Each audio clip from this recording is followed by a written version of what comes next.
Que os benfeitores espirituais possam nos envolver, nos inspirar, para que sejamos instrumento da orientação do mundo maior para cada um de nós. É interessante a gente meditar essa noite o encontro de Jesus com o moço rico. Veja, ele era moço. Moço lembra imaturidade. Então, nós somos imaturos do ponto de vista espiritual. Mas ele era rico. Pode ser o moço rico, a moça rica, o gênero aí não importa. Ele era rico. Apesar dele ser moço, ele era rico. Isso quer dizer que todos nós, apesar de sermos imaturos espiritualmente, trazemos riquezas imensas em nossos baús. A riqueza da inteligência, a riqueza da mediunidade, a riqueza da família, a riqueza dos adversários que nos fazem evoluir, a riqueza dos amigos que nos apoiam sempre. É tão bom ter amigo. Para mim, a coisa melhor a melhor coisa que existe no mundo é a amizade. Sim, Aloysio, tem coisa acima da amizade. Então, tá lá. O casamento está acima da amizade, só que a Jailza, acima da esposa, ela é minha amiga. O Sócrates, acima de filho, ele é meu amigo. Então, amizade quer dizer cumplicidade, preocupação com o outro, estar presente, ter carinho, se felicitar quando o outro se felicita. Quando o Mogas me mandou o livrinho do Leandro, eu falei, Mogas, se você me avaliar, você vai ver que eu estou mais feliz que você. Porque eu me felicito com a alegria dele. Isso é um amigo. Claro que tem um amigo interesseiro, que tem inveja. E aí, como ele está interessado em alguma coisa, então, quando o amigo projeta, de repente ele está interessado em ocupar o lugar desse amigo, quando esse amigo projeta, ele fica triste, porque aí fica mais longe das mãos dele ainda. Esses são os amigos invejosos. Esses ficam pelo caminho, porque a gente não os aguenta, a gente aguenta durante certo tempo, porque normalmente eles são bajuladores, fazem média com a gente, mas na primeira oportunidade eles vão nos apunhalar, vão falar mal, enfim, não é sustentável. A amizade sustentável é aquela que é esvaziada da inveja. E não existe inveja branca, que é a inveja racista, e nem inveja branda. Inveja é inveja. Ela é um vício. Ela faz mal. Por exemplo, eu tenho amizade com a Maria do Carmo, mãe da Marcele, já faz 33 anos. Então, eu sempre admirei a Maria pelo bem que ela faz, pela gana que ela tem com a área social, mas eu não a invejo, porque eu sei que eu sou útil em outras frentes. Eu tenho amizade com a Marcele desde que ela era criança. Né? Na adolescência, ela foi minha aluna, e ela ficava atrás de mim como aluna. Depois foi para a faculdade, ela ficava atrás de mim nas conversas na faculdade, depois ela foi me orientando na faculdade. Então, a gente tem uma relação que o tempo provou que se sustenta. O que sustenta a amizade é o tempo. É só isso para a gente saber. Por exemplo, Thaís e Marcele, o tempo já provou que elas se sustentam. Isso é legal. A relação minha com a Thaís tem quase uma década. Eu acho que é sustentável, mas só o tempo vai dizer, né?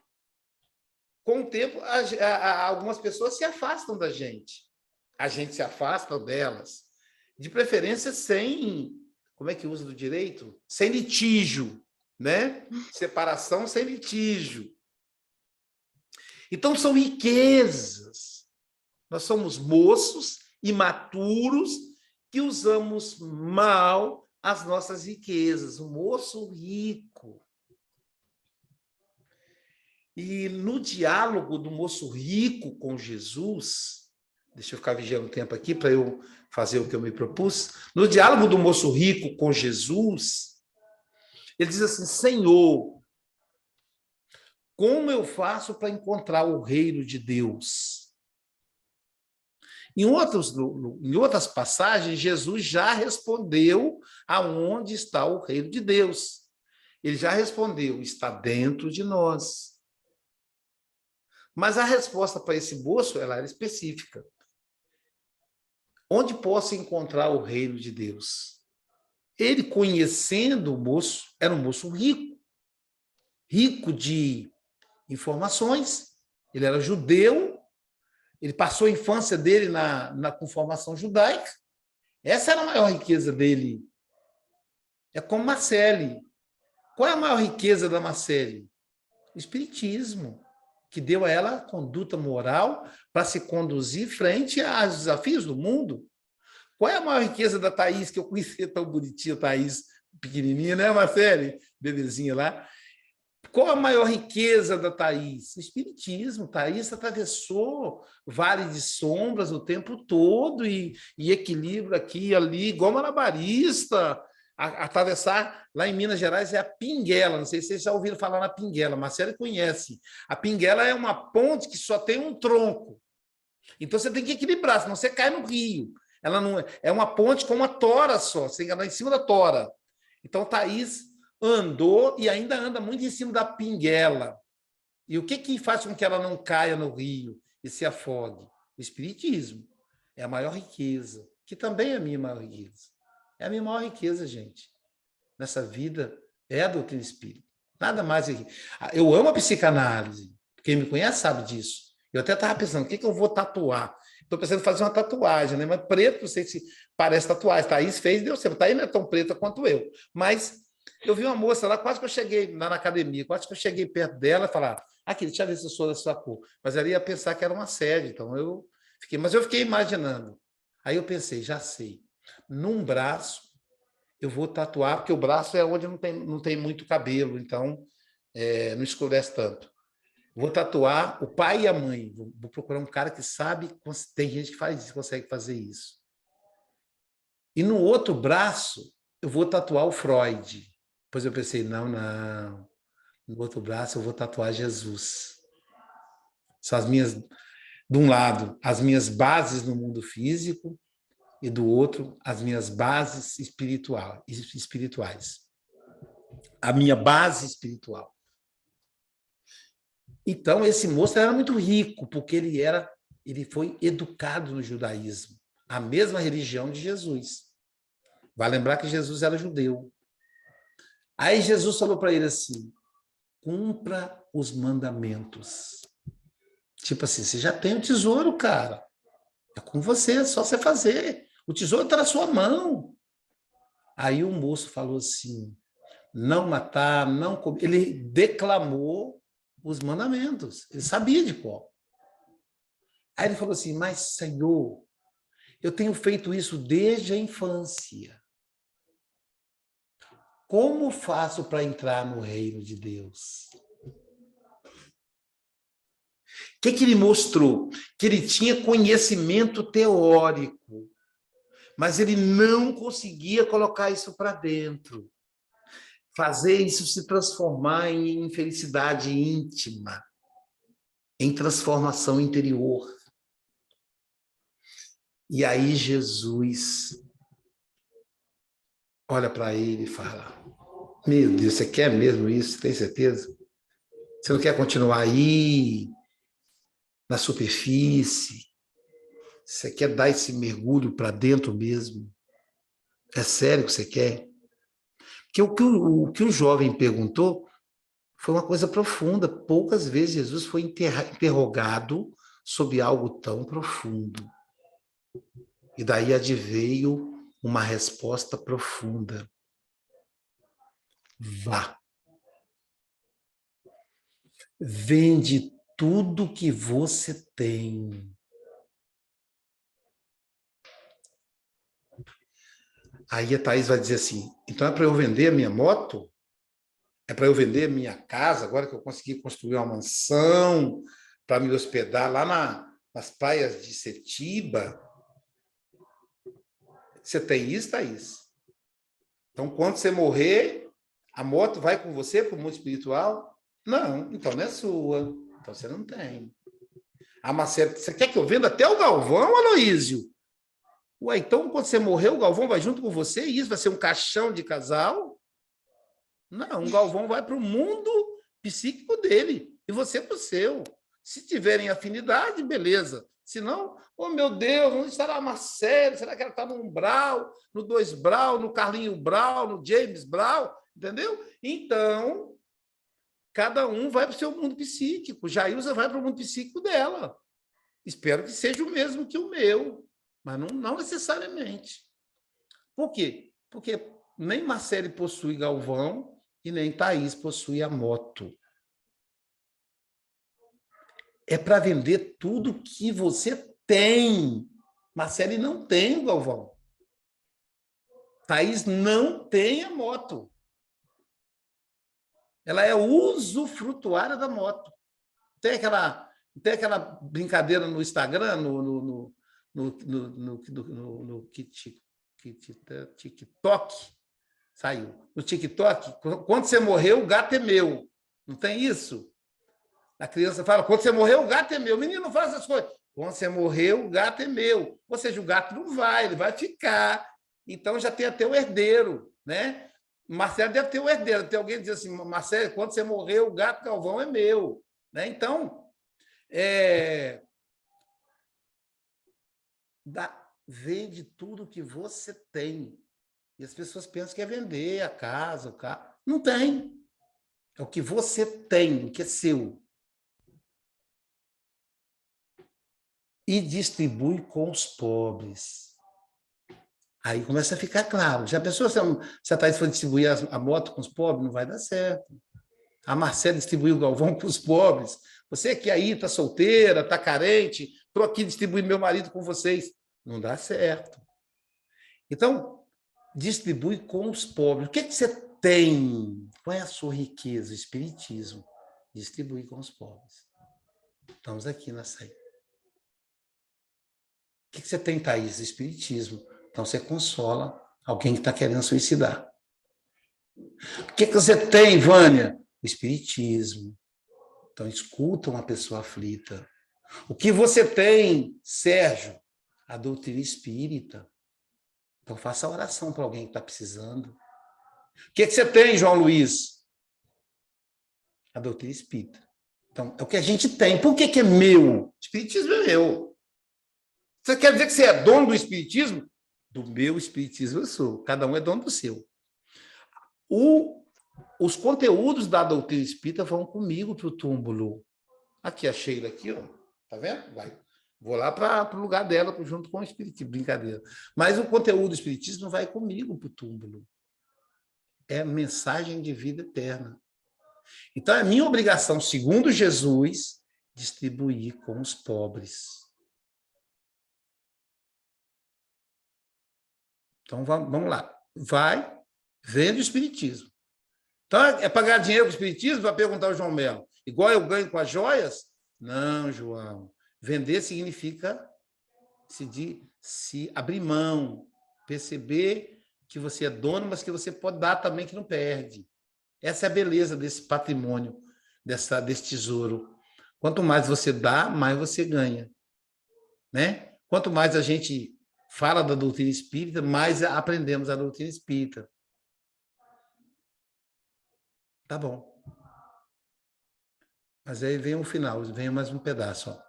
Renuncia a si mesmo.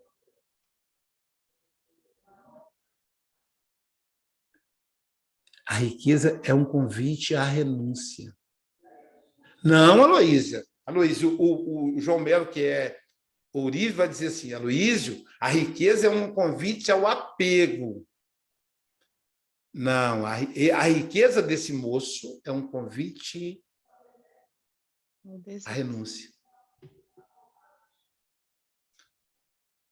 O Evangelho de Jesus nos convida à renúncia. Ele, o Cristo, renunciou à própria vida física em favor dos amigos.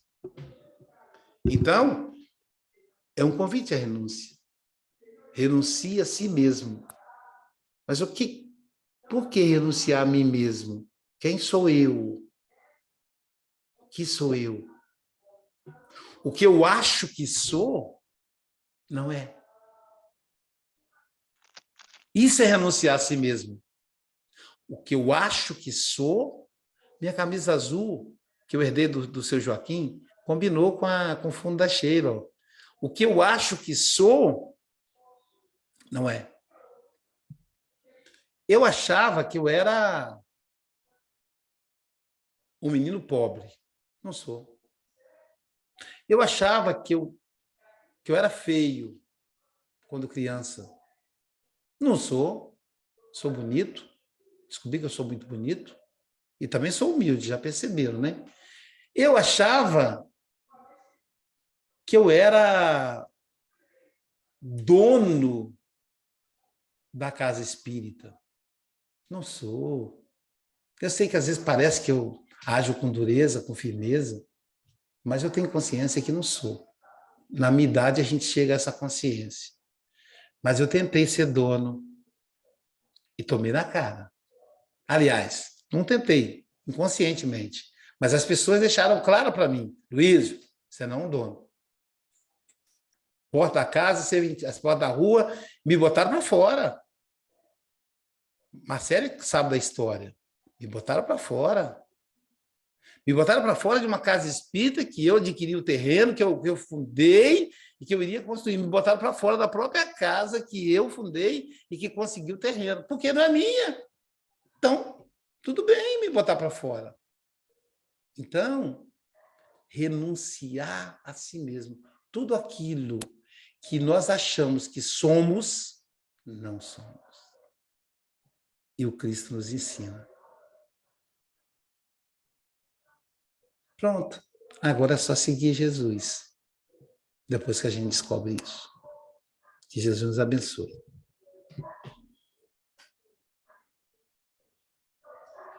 Você pode deixar gravando, Marcelo.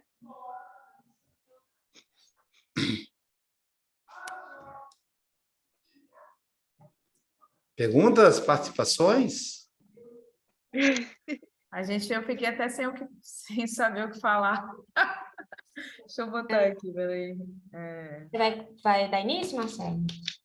Pode falar, deixa eu botar você, peraí. Eu vou em cima do que o Aloysio trouxe, né? Até uma coisa pessoal, ele trouxe a vontade de fazer uma tatuagem com os símbolos. Hoje de manhã, eu saí de casa para atender uma paciente que eu nem queria atender. Tá gravando, meu Deus. E aí, era muito cedo, gente, era 7 horas.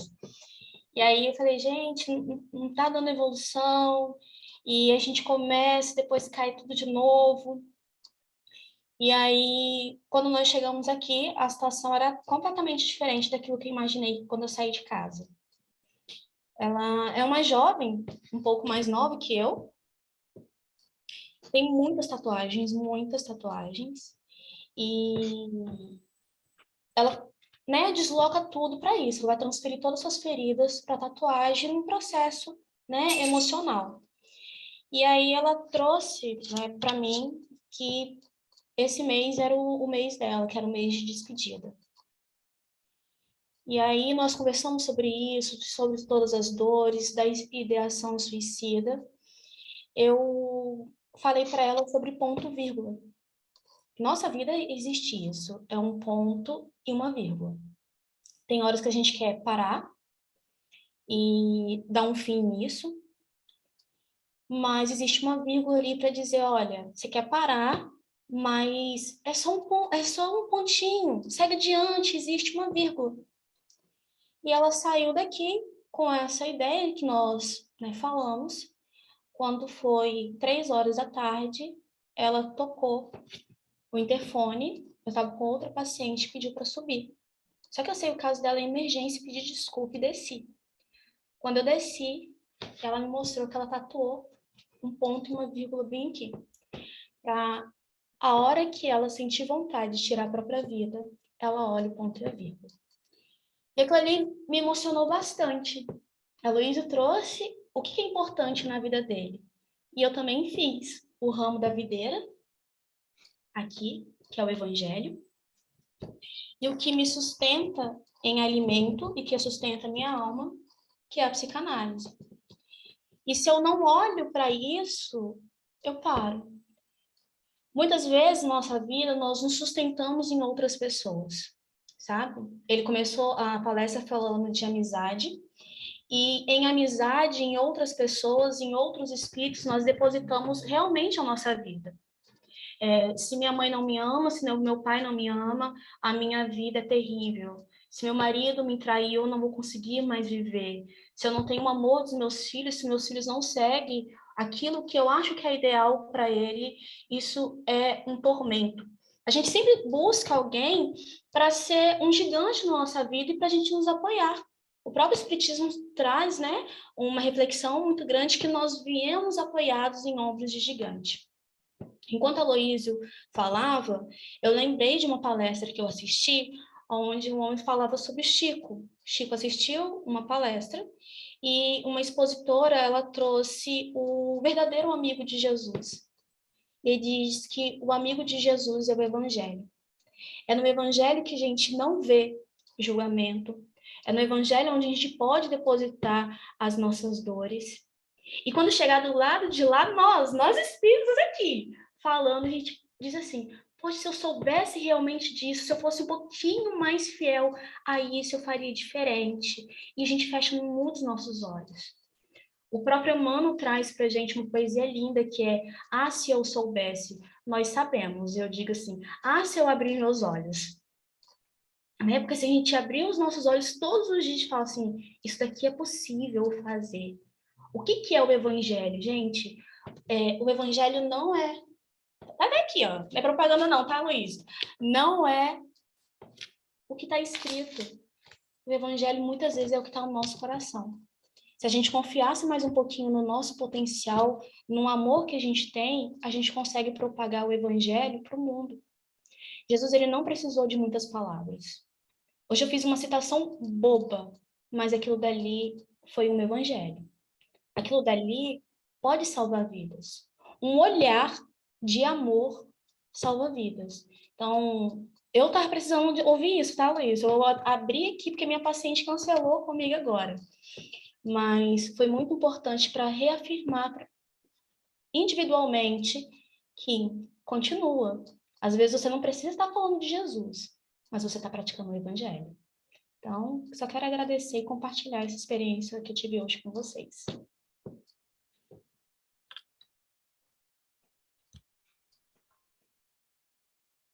Vânia?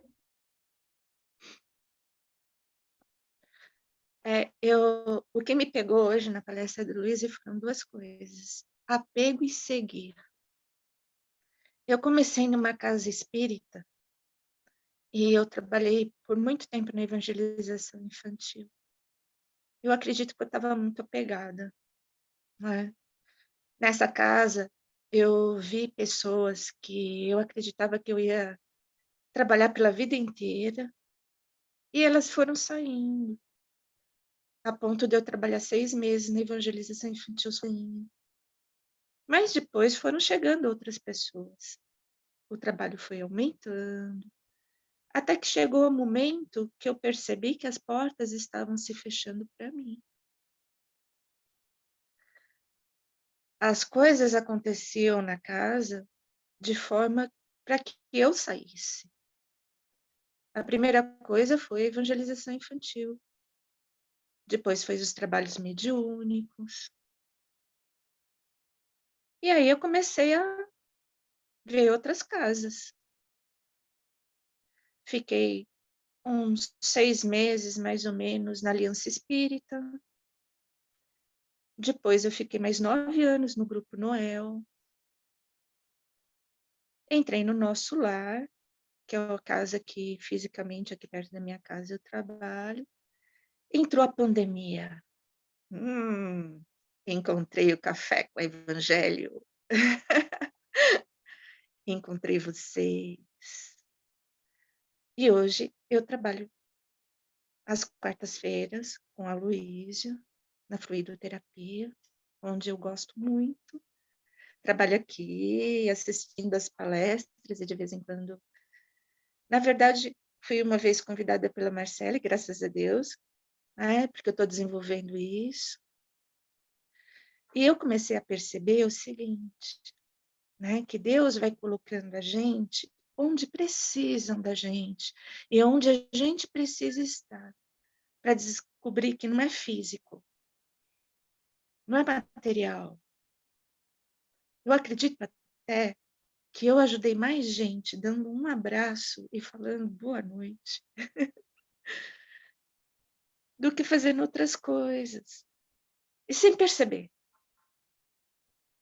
Então, assim, quando a Luísa falou, né, do rico, que não era as coisas físicas, mas o que você tem, como ele disse, é o espiritismo para mim, que foi a base para que eu entrei no espiritismo pela dor, pelo meu pai. Com o espiritismo superei a perda da minha mãe, entre aspas, porque ela não está perdida, está no mundo espiritual. E nos momentos mais difíceis da minha vida, fui estudando e estando com vocês e com as pessoas ao meu lado. Então, é isso, né? Como a Luísa falou, o espiritismo para mim foi um presente. Vocês são um presente na minha vida. É só isso. Obrigada.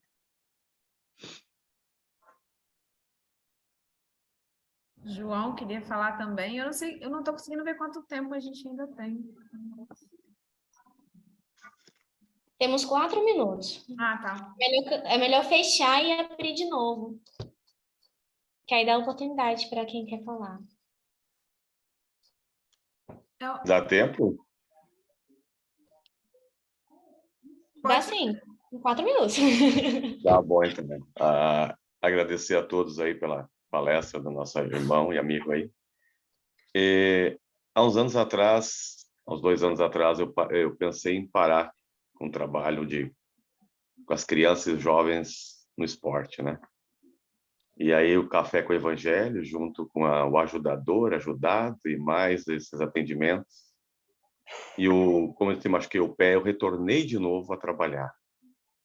E aí fui hoje ver um professor que trabalha lá também. E eu fui lá e fiquei assim triste, né, para um rapaz de 28 anos chegar e falar para o atleta: ele é muito preguiçoso. Eu saí da cadeira, fui até a quadra e conversei com esse menino. Depois vim saber que ele era irmão do professor. Aí eu conversei com o professor. Eu disse: professor, por que você chamou o rapaz de preguiçoso, sendo que estão todos na frente? Isso aí não vai ficar legal depois, lá na juventude, na infância, na adolescência. Conversando com o professor disse bem assim: o meu pai fez a mesma coisa. E aí eu fiquei pensando, que riqueza que nós temos de conversar, de dialogar, de entender e compreender. Depois uma menina disse assim: professor, o senhor tem Instagram? Eu com 52 anos vou saber o que é Instagram, né? Mas tudo bem, deixa assim. Eu disse: tem. Ela tirou a foto e ela disse bem assim: sabia que o senhor é a pessoa que me escuta? Sabia que eu tenho 16 anos e ninguém me escutou que nem o senhor está me escutando? Nem o pai e nem a mãe me escuta que nem o senhor está me escutando. Se eu tiver algum problema, o senhor pode me escutar? Claro, com certeza. Vou te dar o maior apoio. Então, falar com jovens, crianças, não importa a hora, adulto, essa é a nossa riqueza. Esse é o amor que nós temos. Isso é Jesus que está nos ensinando cada dia. Obrigado por estar junto com vocês, hoje, agora e sempre. Um amor no coração de vocês todos. Que assim seja.